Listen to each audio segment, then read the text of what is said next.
여러분 안녕하십니까? 오늘은 해외 주식, 특히 미국 주식의 양도소득세 기준과 절세 노하우에 대해서 알아보겠습니다. 또 양도소득세와 관련해서 알쏭달쏭 포인트도 정리를 해보겠습니다. 최근에 보게 되면은 미국 주식을 투자하는 분들이 상당히 많이 늘어나고 있습니다. 특히 동호회라든가 카페에서 보게 되면은 초보자들이 많은데 양도세가 어떻게 부과되고 어떻게 납부가 되는지에 대한 질문이 상당히 많습니다. 그래서 오늘은 이 알쏭달쏭 포인트와 함께 구체적인 양도소득세 기준과 또 절세 노하우에 대해서 함께 알아보도록 하고, 또 미국 주식 배당주 투자를 하는 분들이 많은데 이 배당주 투자에 따른 배당 세금과 관련해서도 함께 알아보도록 하겠습니다. 우선 해외 주식 양도소득세 기준은 미국 주식을 기준으로 했을 때 세율이 22%입니다. 양도소득세가 20%고 지방소득세가 2% 해서 22%가 되겠습니다. 납부기간은 매도한 다음해 5월 1일부터 5월 31일까지 양도인의 주소지 관할 세무서에 신고 납부를 해야 됩니다. 미신고 시에는 가산세가 부과가 되는데 납부세액의 20%를 가산세로 징수를 하고, 또 납부 불성실 가산세로 납부일로부터 하루당 0.025%의 가산세가 부과가 됩니다. 또 연공제액이 있는데 연공제액은 250만 원을 공제를 합니다. 주택도 마찬가지죠. 250만 원 공제 후에 양도소득세를 부과 고지를 합니다. 과세 분류는 분류과세로 확정이 됩니다. 이 분류과세는 이따가 별도로 우리나라 소득세제의 체계 방식에 대해서 별도로 분류과세 방법이 어떤 것인지 알아보도록 하겠습니다. 다음은 양도소득세의 이모저모에 대해서 알아보겠습니다. 우선 양도소득세는 달러로 내나요? 물론 주식 투자를 할 때 우리가 달러로 환전해서 주식 투자를 하다 보니까 이것도 달러로 내는가를 물어보고 있는데 이것은 원화로 납부를 합니다. 실제 대금 결제일 기준이다. 이것은 주식 매수일은 결제일을 기준으로 매수일로 잡고 주식 매도일은 외화 입금일을 기준으로 하고 있습니다. 그래서 매수 매도일에 그 당시 환율을 원화로 환산하여 계산을 합니다. 이것도 이따가 예시로다가 한번 보도록 하겠습니다. 환율은 서울 외국환 중개 사이트의 기준 환율 고시액을 기준으로 하고 있습니다. 환율은 보통 초 단위로 거래가 되기 때문에 하루에도 등락폭이 상당히 많죠. 그래서 여기 서울 외국환 중개 사이트에 1일 기준 환율로 평가 고시를 하고 있습니다. 양도소득 기준은 전년도 1월 1일부터 12월 26일까지의 손익을 기준으로 다음 연도 5월 중에 신고 납부가 원칙입니다. 그럼 결제일 기준을 보겠습니다. 예시가 되겠죠. 2020년을 기준으로 보게 되면은 12월 31일이 마지막 날이라 보니까 12월 31일을 마지막 거래일로 보는 경우가 많습니다. 그렇지만은 마지막 거래일이 아니고요. 12월 26일이 마지막 거래일이 됩니다. 외화 입금일을 기준으로 보기 때문이죠. 그래서 20년 12월 27일부터 12월 31일까지 만약에 거래 내역이 있다면은 그것은 그 다음 연도의 거래로 산정해서 손익을 판단하면 되겠습니다. 양도소득 신고 시 수익이 250만 원 이하가 됐을 경우에는 공제 대상액이 되는데 꼭 신고를 해야 하나요? 세법상에는 손실이 발생해도 신고를 하라고 되어 있지만 신고를 안 했다고 해도 가산세는 부과되지 않습니다. 다만 요청이 있을 경우에는 소명 자료는 갖고 있어야 합니다. 앞에서 종합과세 방식과 분류 방식에 대해서 제가 얘기를 하겠다고 했는데 우리나라 소득세제의 과세 방식이 되겠습니다. 종합과세 방식은 6가지가 되겠는데요. 이자소득, 배당소득, 사업소득, 근로소득, 연금소득, 기타소득이 되겠습니다. 그래서 여기 배당소득은 종합과세 방식이 돼서 종합소득세 2천만 원 이상 시에는 합산해서 과세를 합니다. 이 종합소득세는 과세 금액이 커지겠죠.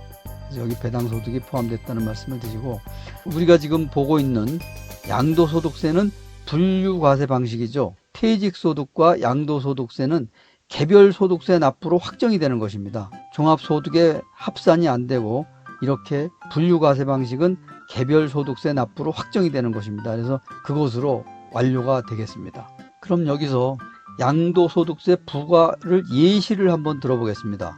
미국 주식 투자로 20년 1월 1일부터 12월 26일까지의 수익과 손실의 합계액이 1천만 원이 발생했다고 예를 들어보겠습니다. 이것은 손익 통산 방법이 되겠습니다. 1,000만 원이 지금 수익이 발생했죠. 그러면 수익 1,000만 원이 발생했으면은 연 기본 공제 250만 원을 빼게 되면은 과세 표준액이 750만 원이 됩니다.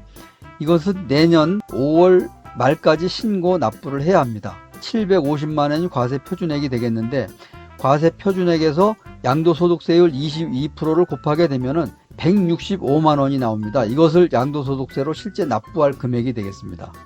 그런데 수익과 손실을 계산할 때 이 환율을 또 적용해야 됩니다. 예로다가 애플 주식을 250달러를 주고 한 주를 매수했는데 같은 해에 240달러로 매도를 했습니다. 그래서 한 주에 10달러를 손실을 보게 된 거죠.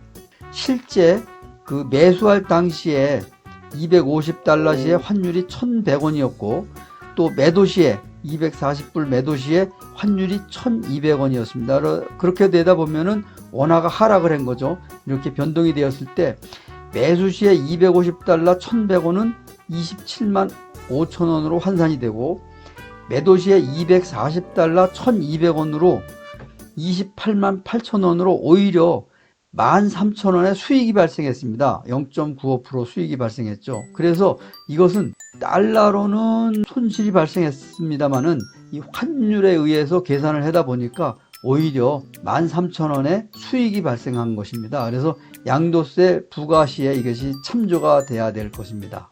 다음은 양도소득세 절세 방법을 예시로다가 알아보겠습니다. 이게 지금 연 250만 원 공제가 되고 있죠. 그래서 공제를 기준으로 보겠습니다.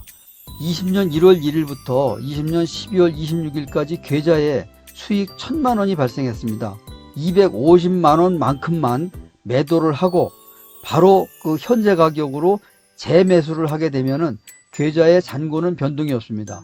주식수가 변동이 없는데 250만 원 기본 공제한 만큼 양도소득세가 절세가 가능한 것이죠. 이렇게 10년을 한다면 수익이 2,500만 원에 대하여 절세가 가능합니다.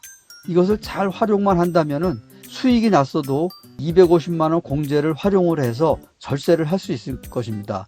만약에 이렇게 그 매도 매수를 하지 않고 계속 수익을 모아 간다고 하면은 나중에 양도소득세를 크게 납부를 해야 될 것입니다. 그래서 매년 250만 원씩 그 공제의 혜택을 보면서 절세를 하게 되면은 양도소득세 절세가 아주 가능할 것이라고 보면 되겠고요. 또 투자 금액이 큰 경우가 있습니다. 몇억, 몇십억이 될 경우에는 가족 단위로 투자금을 분산하는 것도 좋은 방법입니다. 그렇게 해서 이 1인당 매년 250만 원씩 공제를 해서 위의 사례처럼 이렇게 절세를 하면은 가족 단위의 그 절세가 가능할 것입니다. 양도소득세는 가구 단위가 아닌 개인 단위이기 때문에 이것이 가능하죠. 또 부부간에는 10년 단위로 6억 원, 자식에게는 5천만 원의 증여가 가능하기 때문에 이것을 활용해도 절세가 됩니다.